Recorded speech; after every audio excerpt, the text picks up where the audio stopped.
Headlines is presented by Calvo's Insurance, a legacy of trust, serving Micronesia since 1938. Matson, in partnership with the Guam National Olympic Committee and Guam's delegation to the 2021 Tokyo Olympics, Biba Team Guam. Cars Plus Hyundai, home of the Kona electric vehicle, an electric heart with an SUV soul. Test drive yours today at Cars Plus. McDonald's of Guam, I'm loving it, and King's Restaurant, serving your local breakfast, lunch, and dinner favorites for over 45 years.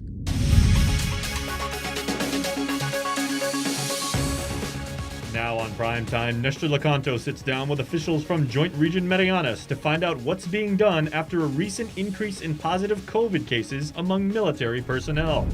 Plus, Chris Barnett looks into the government's quarantine and isolation facilities and how much is being spent to keep them open.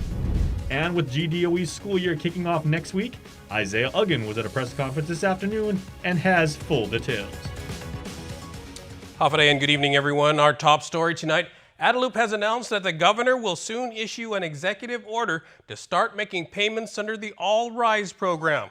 In a memo to Rev and Tax late this afternoon, Governor's Chief of Staff, John Jr. Calvo, said the governor met with Treasury officials during her just completed trip to D.C. She got reassurance that direct cash assistance to adversely affected community members will be allowable under the final rule for disbursement of federal assistance funds. The memo adds that the executive order will also provide details on how to simplify the implementation procedures.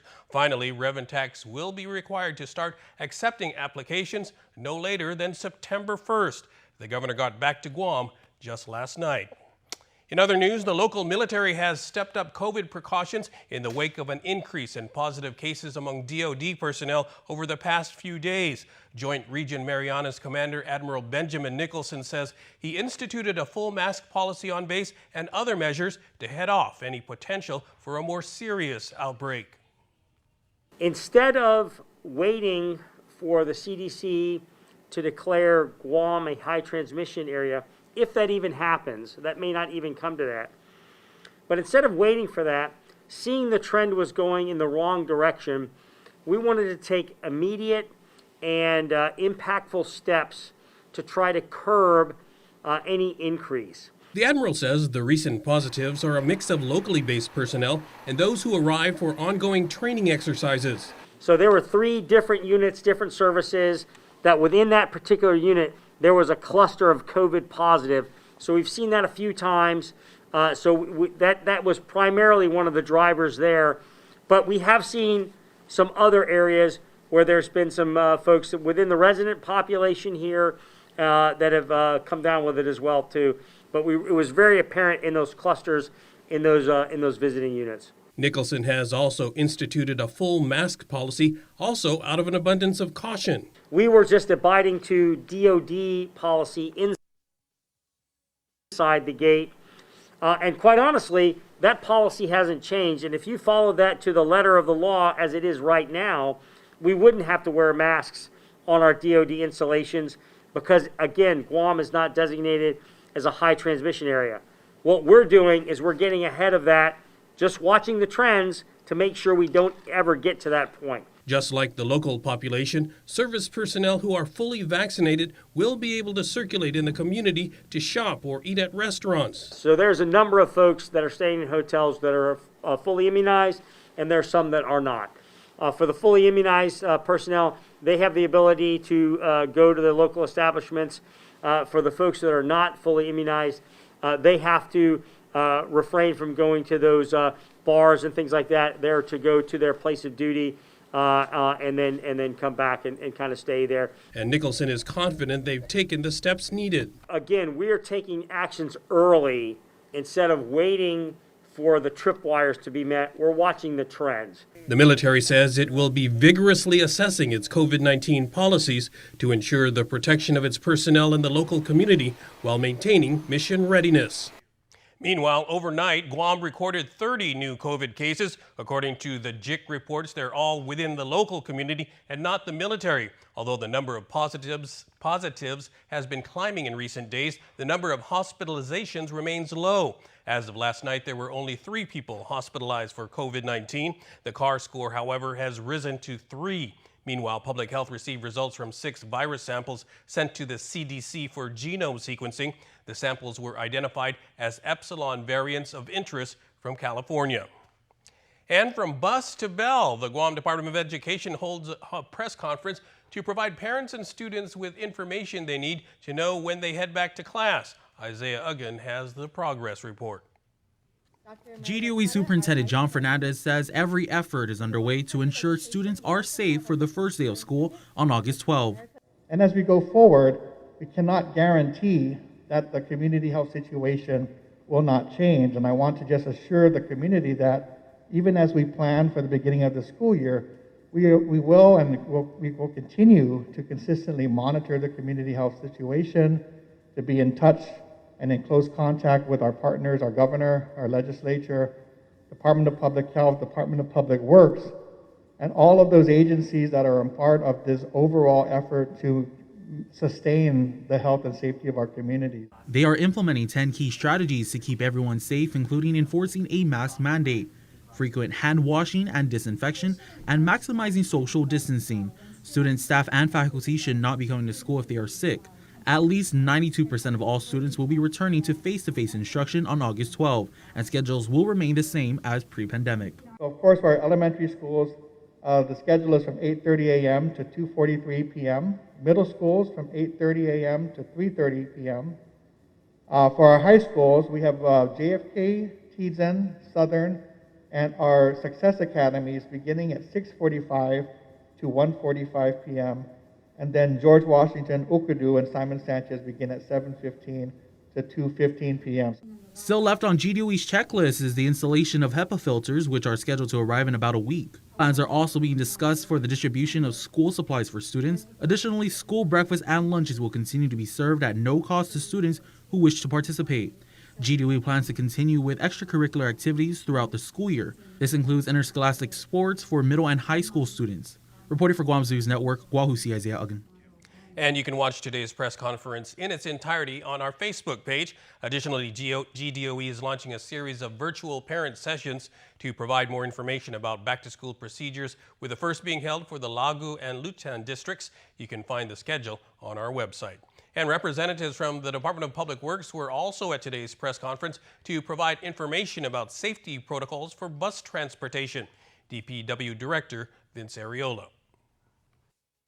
We do have an adequate supply of buses and bus drivers. The protocol will be when the buses pick up the children at the bus shelters. From the very first bus shelter, the children, the students, will go all the way to the back of the bus, start all the way to the back of the bus, and then work their way forward as they come in and get seated in the bus. And the reason for that is to keep with social distancing. All students should have their temperature checked before they get in the bus. We expect that to happen at their home. All children should be wearing a mask, and all children should have their hands sanitized before they board the bus.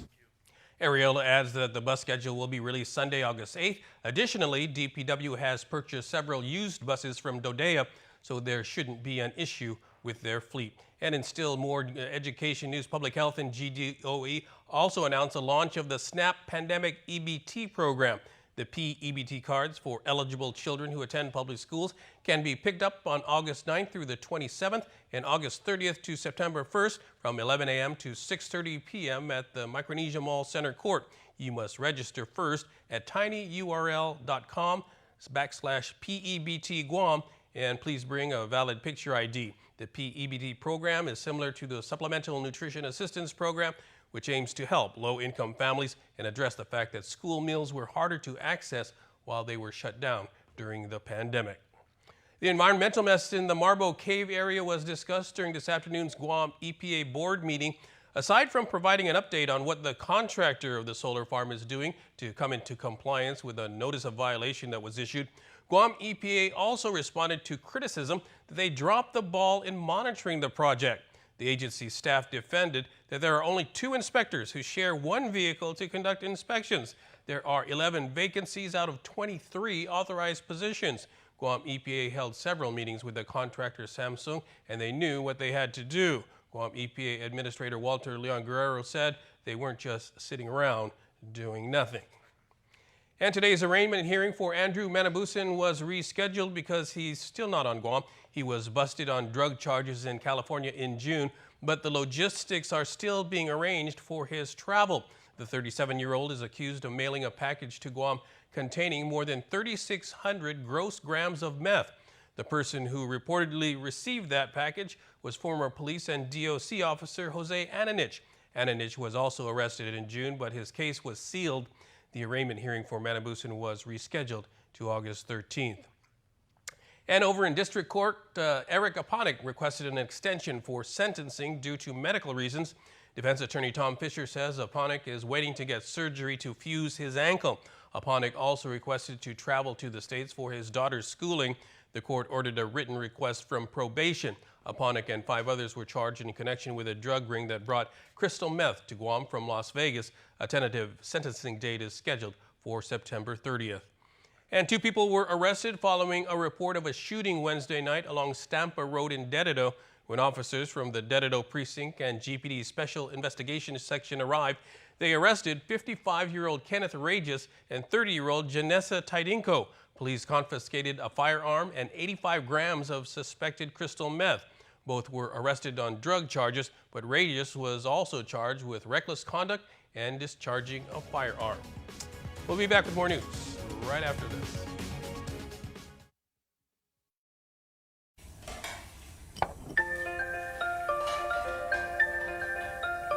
Honey, do you want some milk? Do you ever wonder how your favorite products make their way into your local stores? Most arrive on state-of-the-art Matson vessels that transport containers of food, household items, equipment, and supplies into the islands every week. Because we know that you depend on us, we work closely with our partners to ensure that our shipments arrive on time, all the time, so you can find your favorite products when you need them. We transport the region's most precious cargo that supports successful businesses and promotes a better quality of life for our families. Matson is proud to have been the hometown shipping carrier for Guam, the CNMI, and Micronesia for the past 25 years, and you can count on us to be here for generations to come.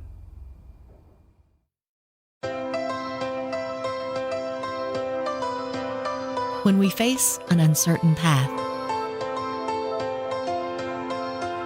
when we struggle with life's challenges, and when the unexpected happens, it's a beautiful day. We rely on the people we trust,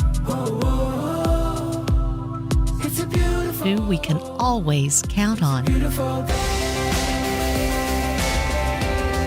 and the ones who give us the most care throughout the years. Such a beautiful day. Rely on Calvo's Select Care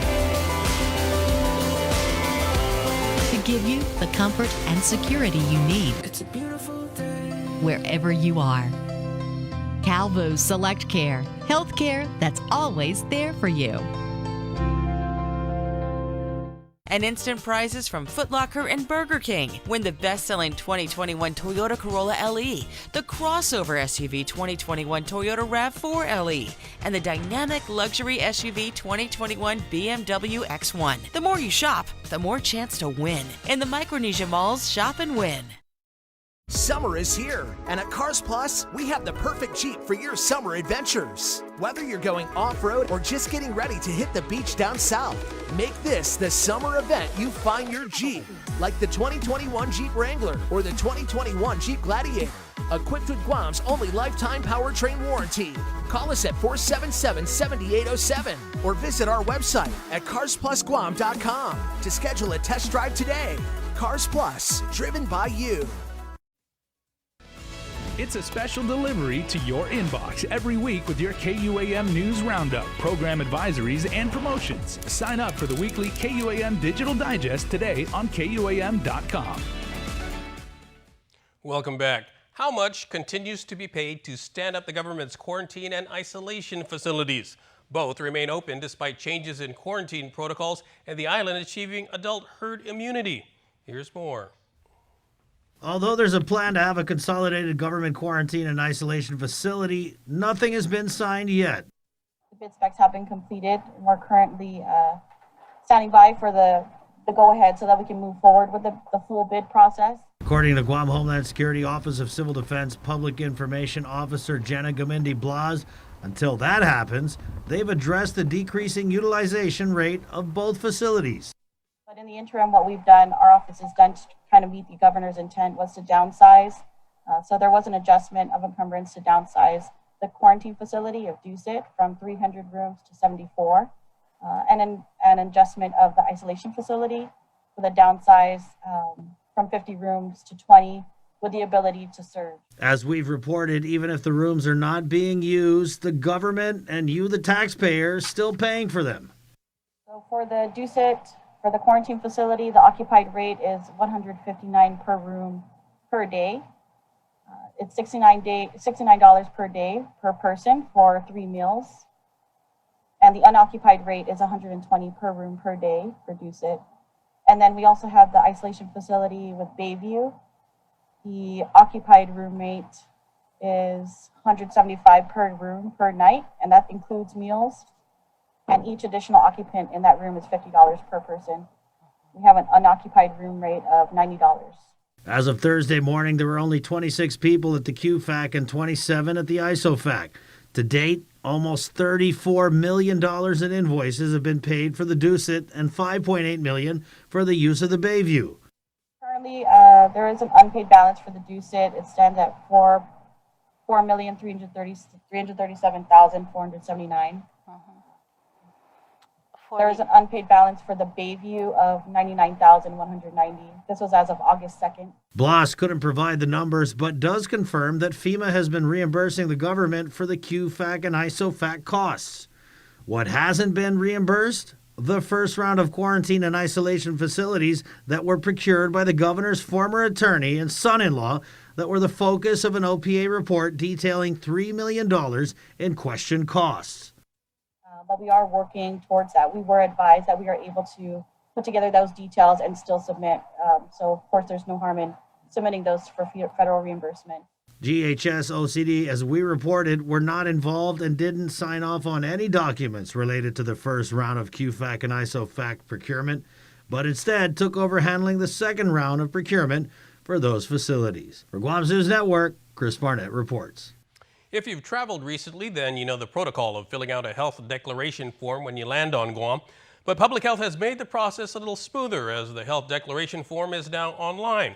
You can fill it out before you land at dphss.guam.gov, the website. All arriving passengers must fill out the document. The information is used to enroll travelers into the SARA alert system for symptom monitoring. There's been a noticeable jump in pandemic unemployment claims filed in the past week, but it's not because of a last-minute surge in people losing jobs. Labor Director Dave De La Sola says this is to be expected as the PUA program gets closer to its end. People were coming in and doing multiple weeks, and they're trying to get caught up because they see program ending soon and get everything going and, with the work search and everything. So this is common. This happened back in December when the program was going to end again before the new program started up. They are all coming in with multiple weeks trying to finally, get it all clean and get it paid before they thought that, it expired or something like that. He says it turned out to be about $1 million more in claims filed for a total of $15.4 million last week. Overall, the PUA program has paid out a grand total of more than $773 million. September 4th is the last qualifying week for PUA.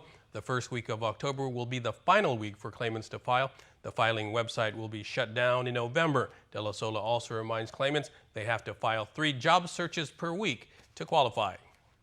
And the airport has been hit hard by the huge drop-off in travelers, and the resulting revenue loss has it scrambling to make ends meet. GIAA announced the refunding of some $143 million in existing bonds Wednesday that will save it several million dollars in debt service in each of the next few years. Airport Deputy Executive Manager Ricky Hernandez. In 2021, this fiscal year, we were able to lower debt service from 13.1 million down to around 7 million. And we continue that reduced debt service at around 8 million next fiscal year and for fiscal year 2023. Despite the severe global travel slowdowns, Hernandez says demand for the bond was still high. It was 18 times oversubscribed.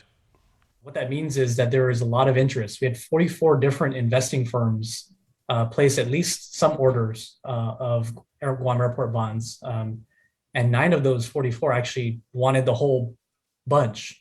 And that just shows the resiliency of the airport in terms of the type of interest the investors have and the confidence that the investors have not only in the airport, but also the economy. The global travel industry still faces a slow recovery and the airport's finances will remain challenging. Hernandez says they will continue to work on holding down costs, and the airport also has about $15.9 million in federal pandemic assistance from the American Rescue Plan that it can still draw down. The Interagency Council on Homelessness and the Office of Homelessness and Poverty Prevention held its monthly meeting today. Lieutenant Governor Joshua Tenorio revealed a new homeowner assistance program that's being developed that will assist with mortgages, utilities, and property taxes. So I believe that the program criteria is going to be quite similar, of course, a little modified because it's homeowners. The program will be part of the Emergency Rental Assistance Office at the Department of Administration. Further details will be discussed at next month's meeting. And a special tribute was held Thursday in honor of Sergeant Yosiwo Uruo, a fallen hero who was killed in Iraq 14 years ago. He was killed on May 24, 2007, after his unit came in contact with enemy forces. Sergeant Uruo was born in Chuuk State in the Federated States of Micronesia. Friends say he easily gained the respect of soldiers and describe him as always there for his soldiers and a good friend to all those around him. Dozens of soldiers joined Agana Heights Mayor Paul McDonald and Uruo's family to honor his service and dedication to the U.S. Army by laying a wreath and playing taps. Lieutenant Matthew Meggers spoke on behalf of a friend of Sergeant Uruo. To this day, I think of him and think of his smile as we played spades. He was a great person and always the quiet one who sat in the back and didn't say much. But when he spoke, all listened. A true friend and one of the finest soldiers I ever served with. You are always with us, Uro. I wear my bracelet honoring you every day. I miss you, brother, and hope to see you at Fiddler's Green. The family presented a traditional cultural gift to the War Horse members, which symbolized humility, respect, love, and unity. Sergeant Uruo is survived by his parents and 6 siblings. Dave Delgado is next with sports. Don't go away.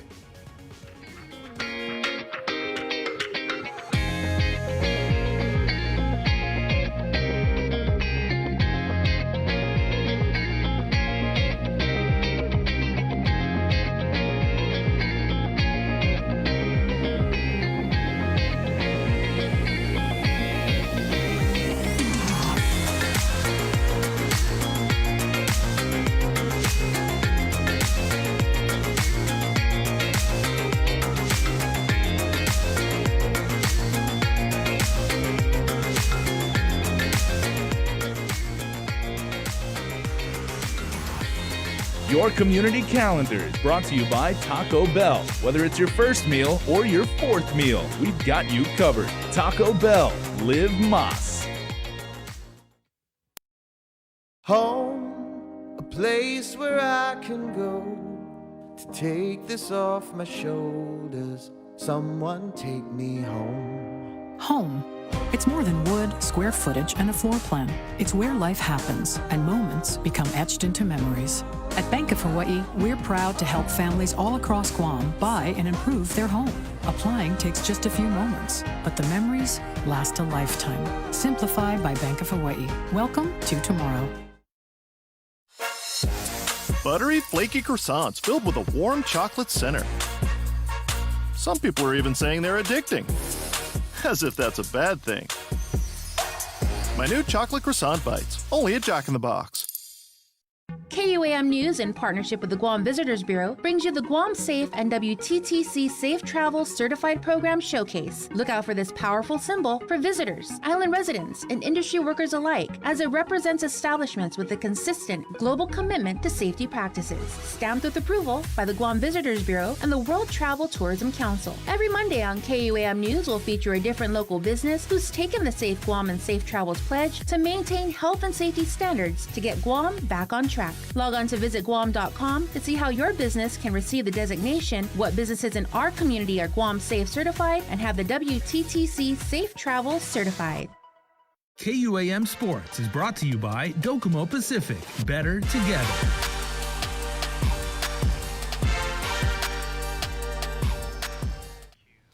What's up, Guam? Dave Delgado here for KUAM Sports. Thanks for watching. Tonight on the show, we catch up with the Olympic athlete Regine Tagati Watson. Check it out. Regine ran a 12.17, which was her season best. It was the best time she ran the 100 in the past 2 years. The finishing time was also a big improvement from her 2016 Olympic debut in Rio. I mean, just looking back at my journey, which, you know, started way back in 2016 when I decided, all right, I'm going to college. I'm going to be ready by 2020.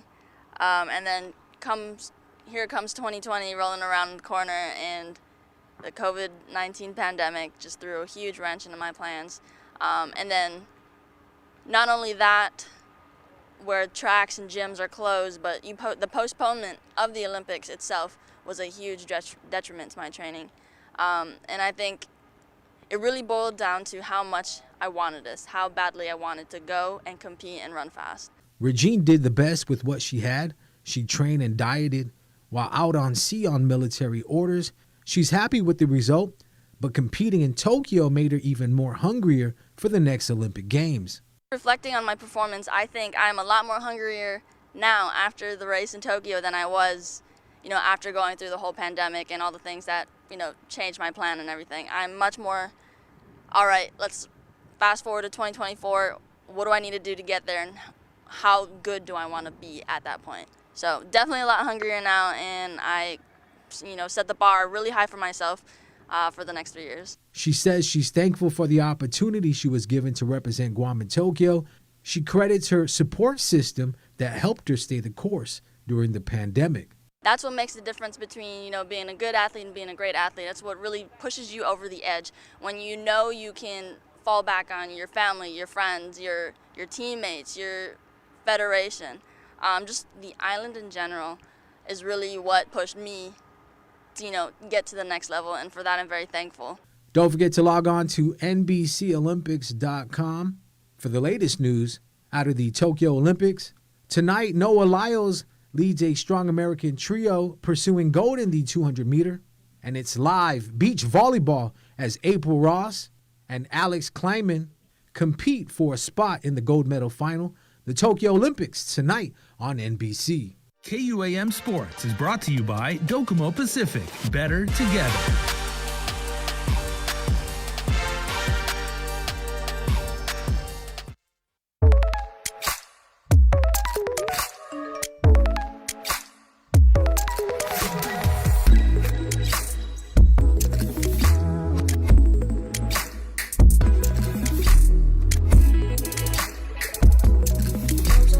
It only gets better with more. Customize and save with the fastest internet speeds in the Marianas by adding mobile, phone, and TV to your bundle with Business Bundles Plus. Docomo Pacific Business. Work better together.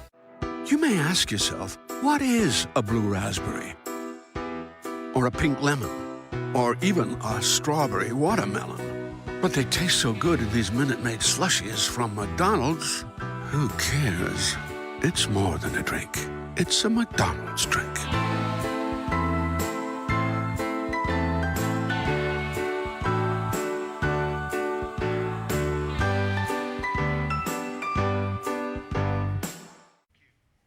It's a very special day here at our Harmon Studios as we celebrate 65 years of First on Guam. And to commemorate the momentous occasion, all week long on the link, there will be a trivia question where you can win a cool prize. All you have to do is call into the link with the correct answer. Today's question was, On August 5th, 1956, acting Governor William Corbett proclaimed this special day as A, Television Day, B, KUAM Day, C, Couch Potato Day.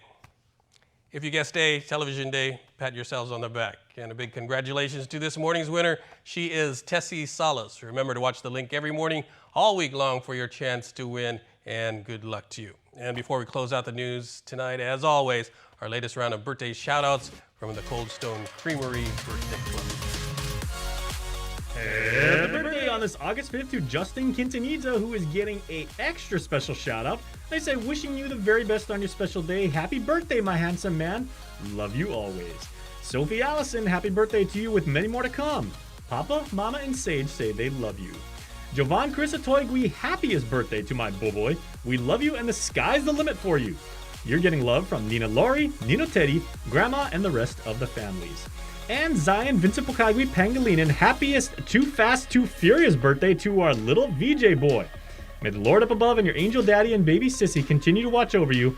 Lots of love from Papa and Ama Pangilinan, Nina Jenny, and Nino Germ, Nino June, Auntie Chloe, Auntie Kim, and most especially from your angel daddy, Mommy, and your sissy, Zimani, Zairi, and angel baby Alyssa.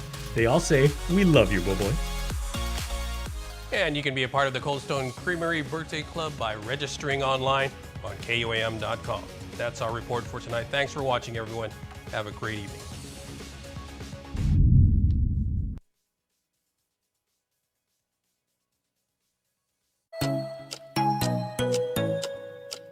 Local Music Mashup, sponsored by